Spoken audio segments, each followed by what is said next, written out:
Hey guys, welcome back to another Crimson Moon Battle Report. We're gonna be checking out Gorechosen, Blood for the Blood God. This game came out roughly 2016, 2015, if my memory serves me correctly. The game could be played with up to 4 players. There are 4 different Chaos characters that actually come in the box that you have to assemble and paint yourself. And you get everything you need to play. You'll have your action deck, which I have upside down. You have your critical injury, which is what you suffer after you've taken so much damage. You have your board, which is 2 sides. You have this side, and then you also have this other side. Very chaos and bloody and gory and whatnot. And then you also have your wrath counter, which is kind of like your power up. The higher you go, the more initiative cards that you're going to be putting into the deck, so that way you can take more actions. You'll be receiving these 4 initiative cards, and at the beginning of the game you'll be choosing one of these emblems to represent your character. And then also as well, you'll be choosing one of these different tokens. You'll be receiving the other 2 as well. Only have 2 set up just so that we can try the game out. And the 2 characters that we're going to be playing today is going to be this guy here, Red Arg Bloodfane, which is right here in all his glory if this camera would focus. And then we also have Heldrax Gore Touched.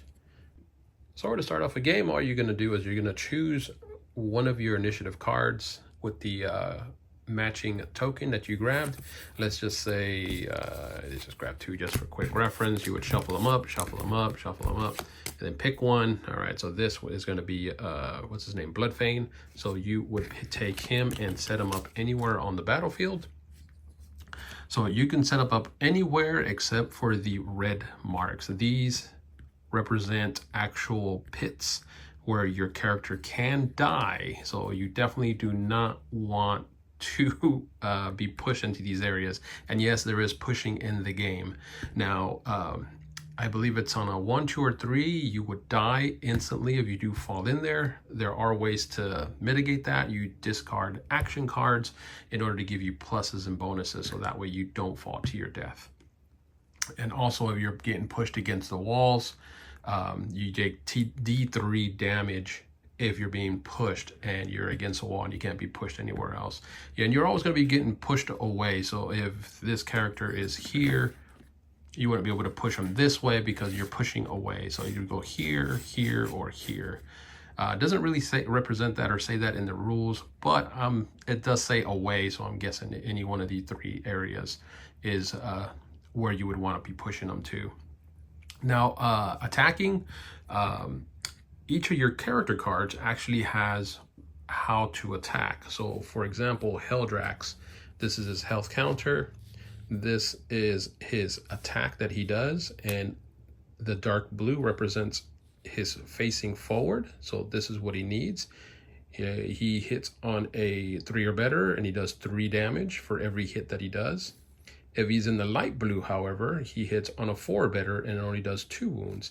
And this represents him, where he's at, and then the edges, and then his straight arc. So taking it here, if you're facing this way, this is your straight, and then these are your side arcs. So you're hitting on 4s, hitting on 3s, and he can reach up to 2 hexes away from the section that he is on.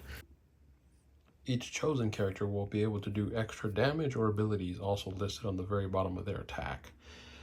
They also have a special action that they can do, in which you have to discard 2 action cards, and then they're able to do this unique action that each of the chosen will be able to do as well. Now each turn you're going to be receiving 5 action cards. With these cards, this tells you everything that your characters can do. The top one is always some sort of movement.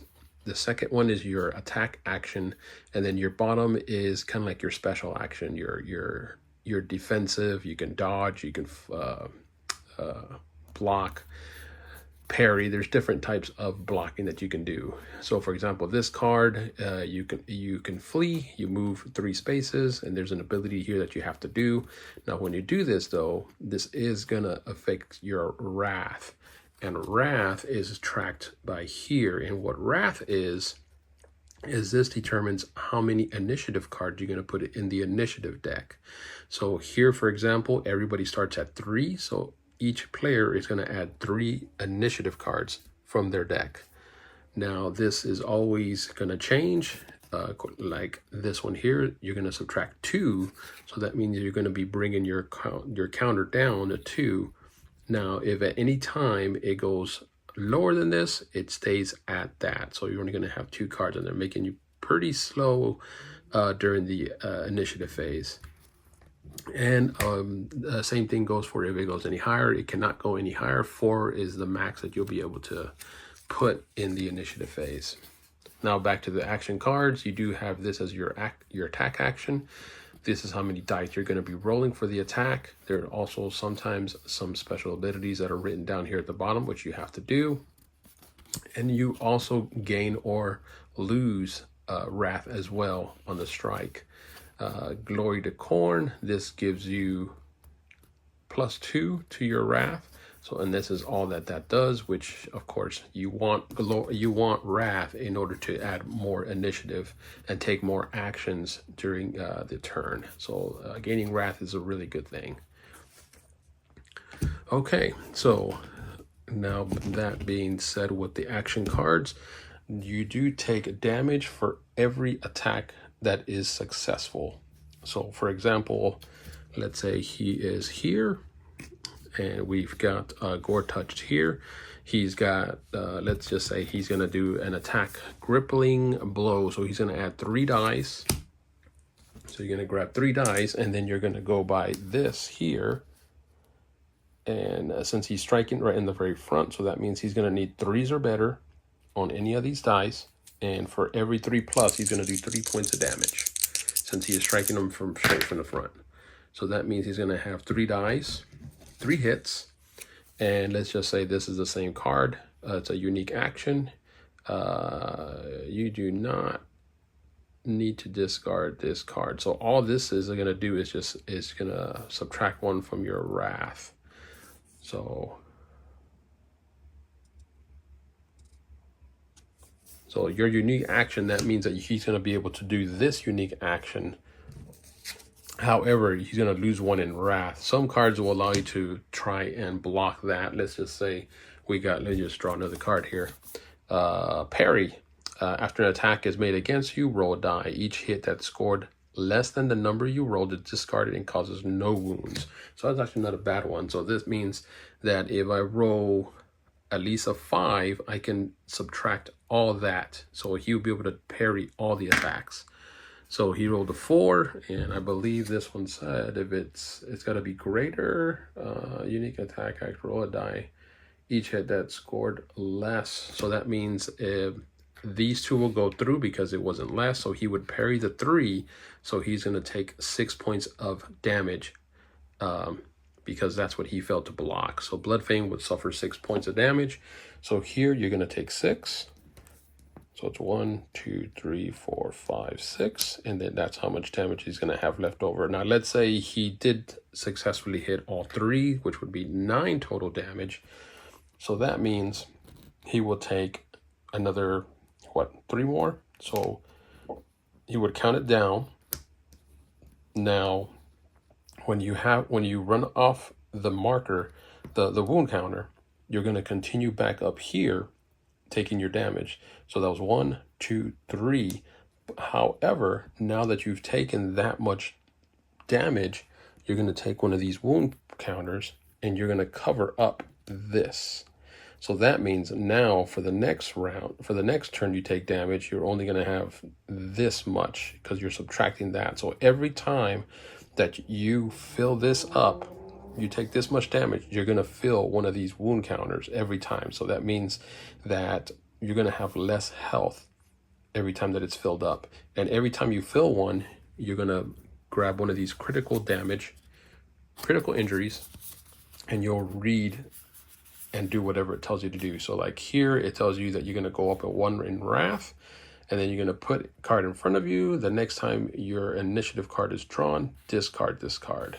So that means you're going to have to wait until you draw your initiative in order to get rid of this. you cannot make any attacks activation in this turn that you discard this card. So this is kind of gonna mess you up until you draw your initiative card. Now there are cards that affect this, which is your attack and your ability action, like for example, damaging hit. This one, you move up your wrath by 1. However, you're gonna slide one of the damage markers on your fighter's reference cards. So that means you're gonna get to choose which one you want to move over. So you can either make your hitting worse, or you can make your ability worse. So it just kind of depends on which one you choose to move over. So that just kind of depends on that. All right, so I think we pretty much covered the damage, the actions, facing. We've already covered that. We've covered the wrath. So now we're just gonna do is we're gonna set a little quick game so that you can get a kind of a taste of what this game has to offer. Okay, so we're gonna go with Blood Fane. This will be his initiative deck, and then the red one will be Mr. Gore Touched. All right, so now that we're just going to grab 2 of these, we're just going to kind of shuffle them here to see who's going to set up first. So we'll flip that over. So it looks like it's going to be Blood Fame setting up. So let's go ahead and put him down, and he's just going to go in this square right here. So we're just going to say that's going to be his front. And then Gore Touched, I guess I should say. He's going to set up a little bit further since he wants to be he doesn't want to be hand to hand that quickly. Okay, so now we're just going to get rid of these initiative cards. And we're going to build our initiative deck. So it's going to be 3 for each guy. Okay, so we have our initiative deck ready to go. Now let's just grab some action cards. This will be for Gore Touched. He's going to have 5 cards to play with. 2, 4, and then 5. And then we'll have another 5 cards for Mr. Bloodfane. So he's going to have 1 more. And of course, this will be all in secret if you're having multiple players. So these are the cards we have for Bloodfane. He got Stride, Run, Swift, Step, Run, and then he's got a couple of different attacks there. Okay, and then we have for Gore Touched, he's got a Backup, Stride, a couple of the same ones, Charge, and Strode. That's one of those cards. Stride, my bad. All right, so now what we're gonna do is we're gonna go ahead and draw our initiative, and let's see who's gonna take the first turn. So it looks like it's gonna be Bloodfane. So starting with Bloodfane, he's gonna be picking one of these attacks. Now keep in mind, he can discard 2 cards, so that way he can do his unique action, which is a Bull Charge, which I believe he allows him to move up and he'll take a strike. Okay, so let's see. That's not going to give us any wrath, which is kind of what we want, but that's okay. So I think what we'll do is we're just going to go ahead and he probably needs to run because he is kind of far. So let's go ahead and do that. Let's go ahead and do a run. So he's going to move 3.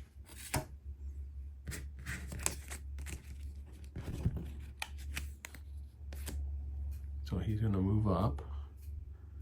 These tiles are a little bit light to see. So what you do is you move your character 1, 2, 3, and then you determine what his line of sight is, what his facing is. And so I'm going to say he's facing this way so he can see this way. Okay, and then he's done. Okay, so that was his activation. So now we go to the initiative phase one more time, and let's see who's going to take the next turn.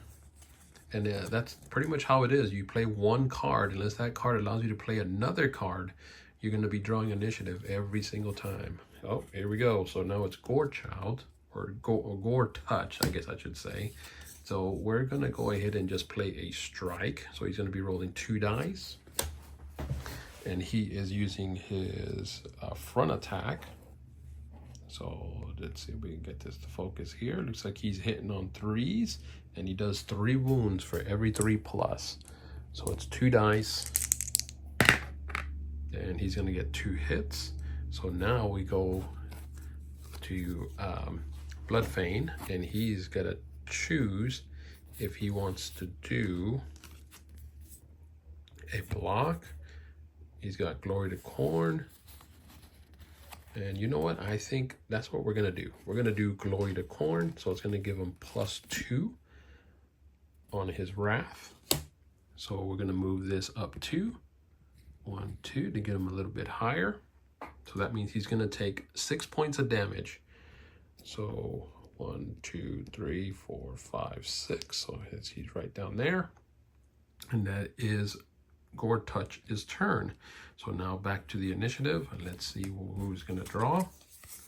And it's gonna be Gorechosen again. So let's see, what does he want to do? I think what we're gonna do with him is he's just gonna go ahead and he's gonna play this. He's gonna do a strong attack. It's gonna be 3 dice. He's not gonna move, so he's just gonna do 3 dice, but his Wrath is gonna go down by 1.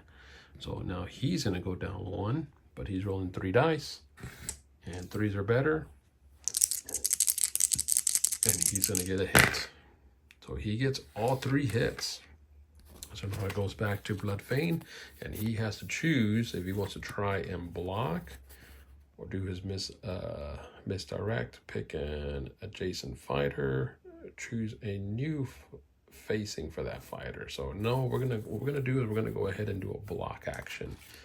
So we're gonna do this one. Play this card after an attack is made against you. Roll a dice for each hit that was scored. Discard it on a 5 or better.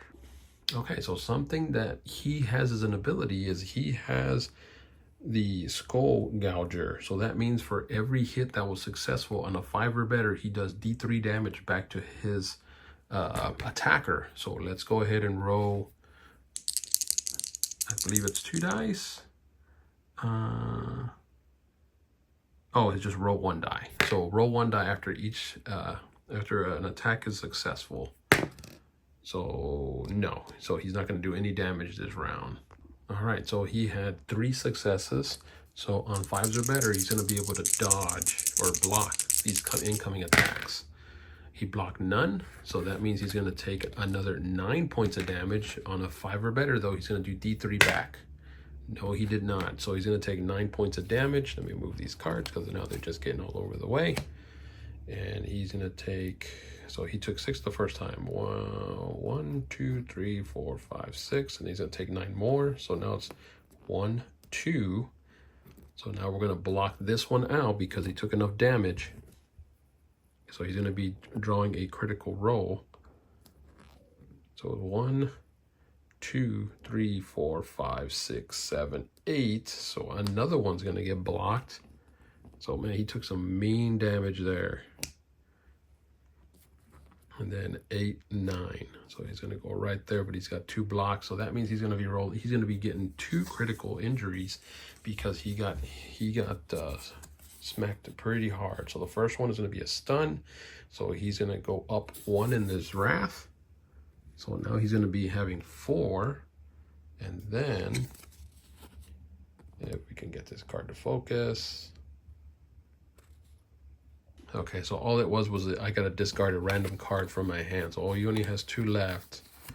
Yeah, he only has 2. So I'm just going to choose this one here. So he's going to get rid of Desperate Swing, Unique Action. So that's gone. And then he's going to get 1 more because he did get 2. Vicious Blow. So he's going to go up 1 in his Wrath. Let's go ahead and move that up. It's getting a little difficult to move here. I think I just moved some of these characters out of the way. And then here, let me read this off screen because this camera is just not very good. Okay, so that card said that I'm gonna roll a die. Now, if the die is equal to or less than the amount of wounds that I have taken, then that means that I'm gonna have to slide one of these over so that it covers the healthy side. So on a 1 or a 2, I gotta slide it over. And it looks like he's fine. He's in a 3, so he just made it. He's okay. Okay, so man, it was been pretty brutal. So let's go to the next initiative card and let's see what we're gonna draw. And once again, it's gonna be Gore touched. So man, what are the odds of that? So Gore touch is gonna go ahead. He's gonna be swinging, coming out swinging, but he's gonna be very little on his initiative for the next round. So we're gonna do crippling blow. So that means he's gonna go down one more on his wrath tracker. He's gonna be rolling 3 dice. All right, so the crippling blow, all that means is that on any 6s that I roll on these dice, if I roll a 6, this character is going to have to draw a critical injury before he can play any dodges, parries, or anything like that. All right, so it's going to be 3 dice, any 6s, and he's going to get a critical hit. No 6s. Ugh, that was a terrible roll. So he missed twice, so it's just 1. However, Bloodfane only has 1 card left. He can't play misdirect because there is no other characters on there, so he's not going to be able to play anything on there. So he's going to take another 3 points of damage. So 1, 2, 3. So some of these cards are going to be useless right now because there isn't enough players to play. However, in the future, I could always use 2 against 2, so that way we can misdirect this and he can actually accidentally hit his own partner. So actually it's not a bad card, it's just one that I won't be able to use because of the fact that I don't have anybody else that I'm playing with. Okay, so now to determine the amount of initiative cards that are going to go in the deck. So for Bloodfane, he's going to have 4 cards, so that's going to give him a little bit of an advantage this round, while Gore Touch only has 2. So we're going to go ahead and get that deck ready to go. Okay, initiative deck is ready to go, so let's draw our new cards. So since Gore Touch already had a card, he's just going to draw 4. And then Bloodfane is completely out, so we're going to draw his 5.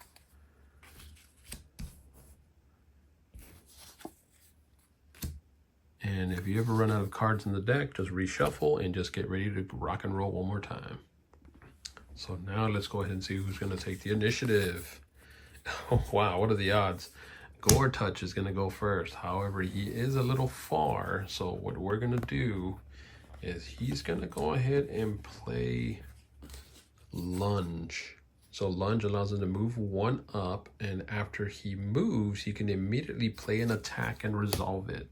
So he's just going to move here, and then he's going to reposition so that he's facing that way. And then he is going to attack. So now he's going to go ahead and he's going to try and do a critical strike. So for this attack, if he takes any critical damage, he's going to have to draw an additional critical injury due to the critical strike. So it's going to be 2 dice, and he's going to need 3s or better to hit. So he's got 2. Hey, where was that 6?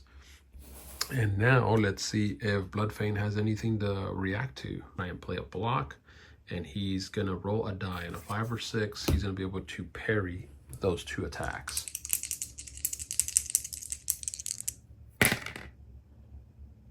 No 5s or 6s, so he might be taking a critical damage here. So it's going to be 6 damage. Or actually, no, it's going to be 2 damage because it's coming from the side now. So it's going to be 4 damage total.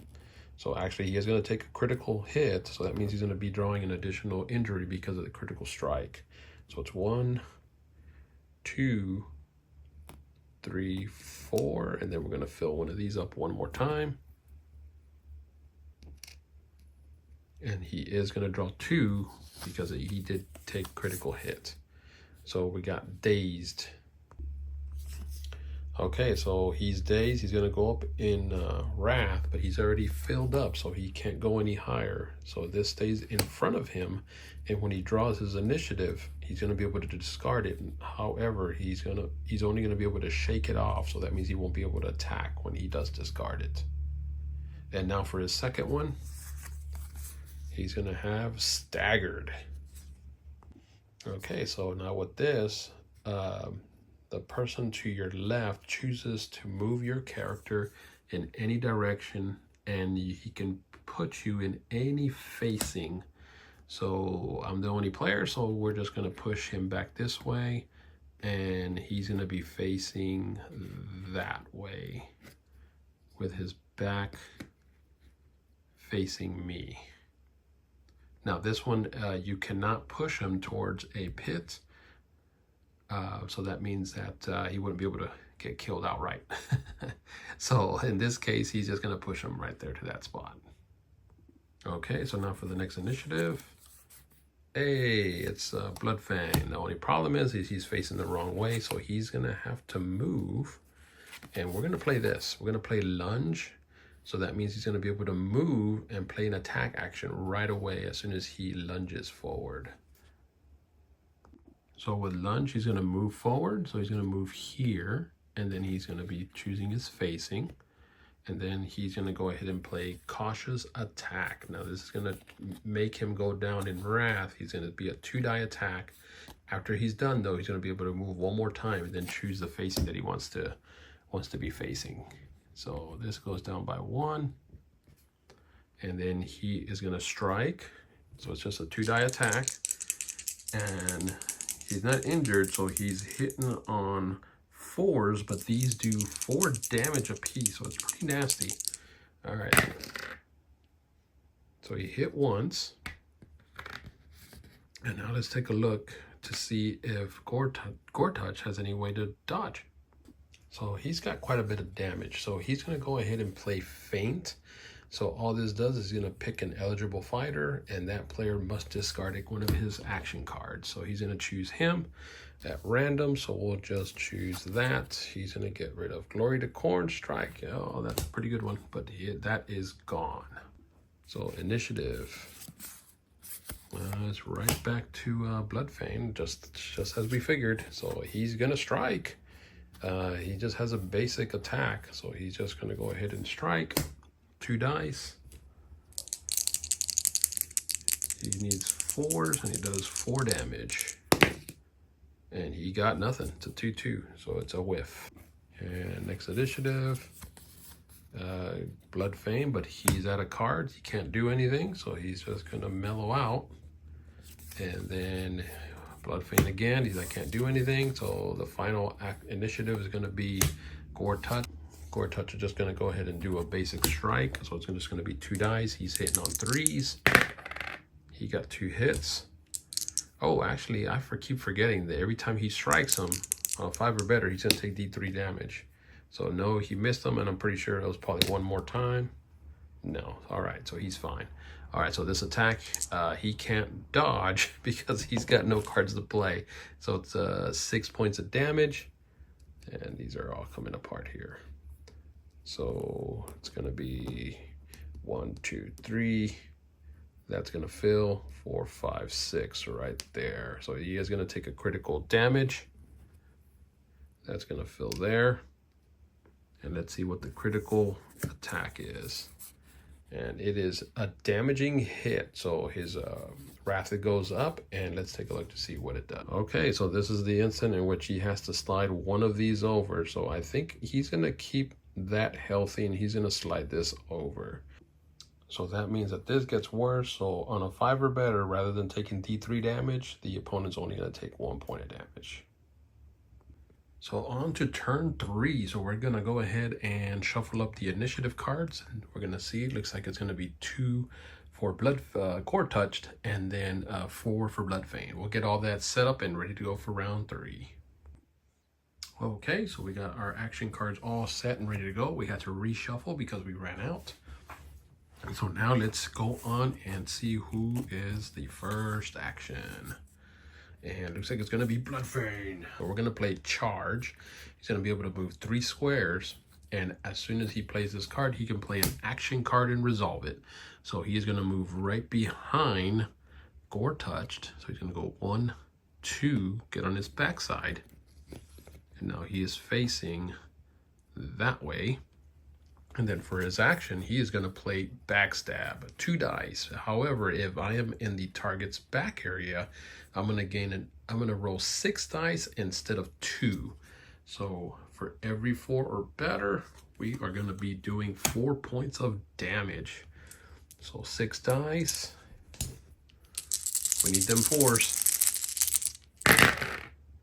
Ugh, terrible roll, but he got 2 6s. All right, so he had his own dirty trick up his sleeve, and apparently I misread this one. Misdirect. Pick an adjacent fighter. Choose a new facing for that fighter. That's just going to mess him up because he's adjacent.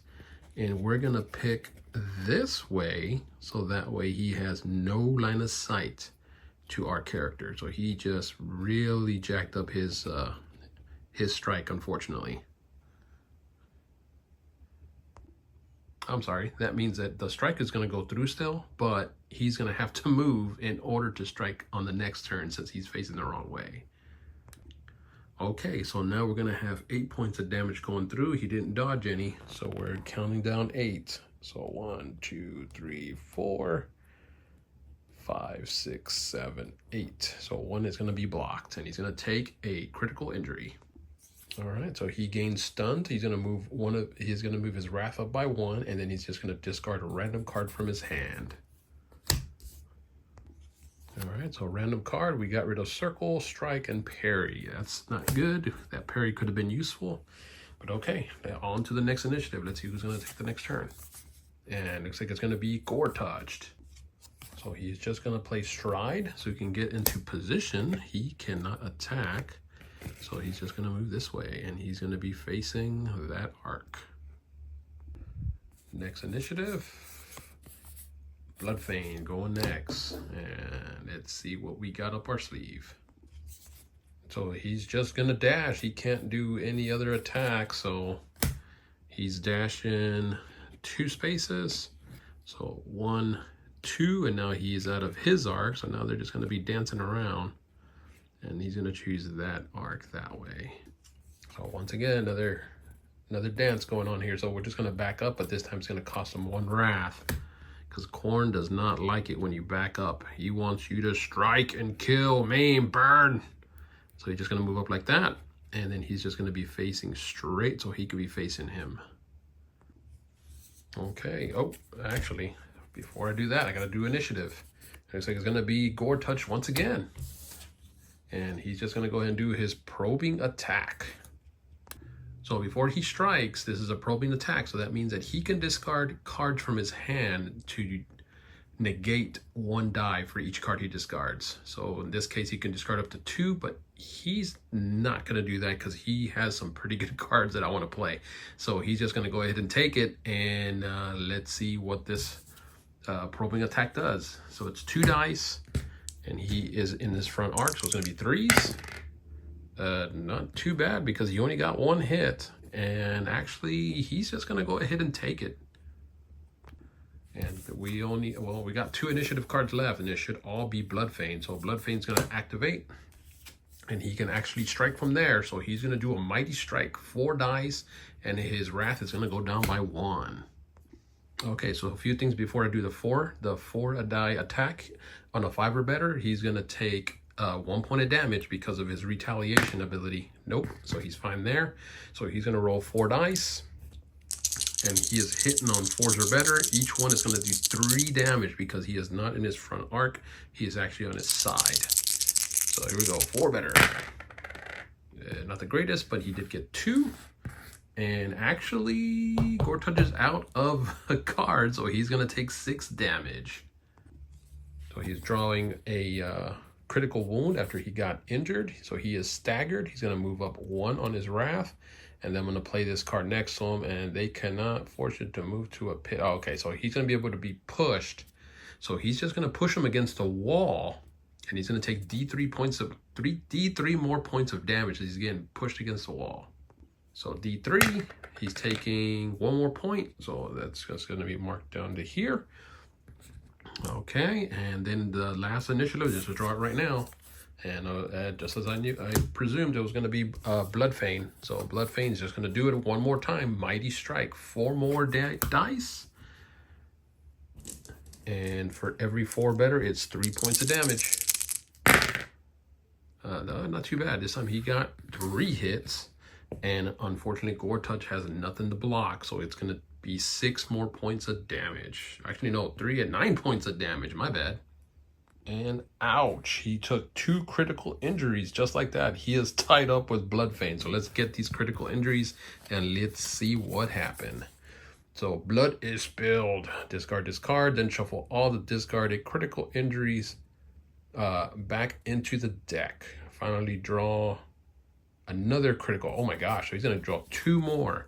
All right, so let me shuffle the cards and then we'll draw the second critical injury. Okay, here we go. So that was the first one. Here's the second one. This is the same card.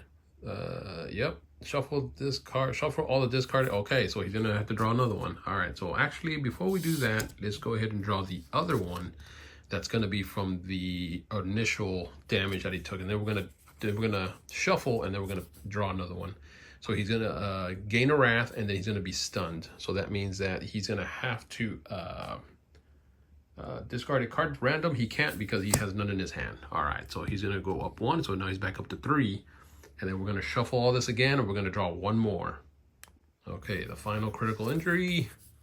Yeah, ooh, headshot. So he's gonna go up in 1 wrath. And let me read this outside, off the camera, because it's too fuzzy. Okay, so this is gonna get brutal. All right, so a headshot. He's gonna go up in wrath by 1. And then we're gonna count up all the injuries that he has. And we're gonna roll a die. For each injury that he has, if I roll it, and if any of those come up as a 6, Heldrax is decapitated. All right, so we got 1, 2, 3, 4. So 4 that are wounds, actual wounds. And if I roll any 6s, game's over. Here we go. Let's see if Bloodfang can complete the comeback, because he was down pretty good. And he is dead.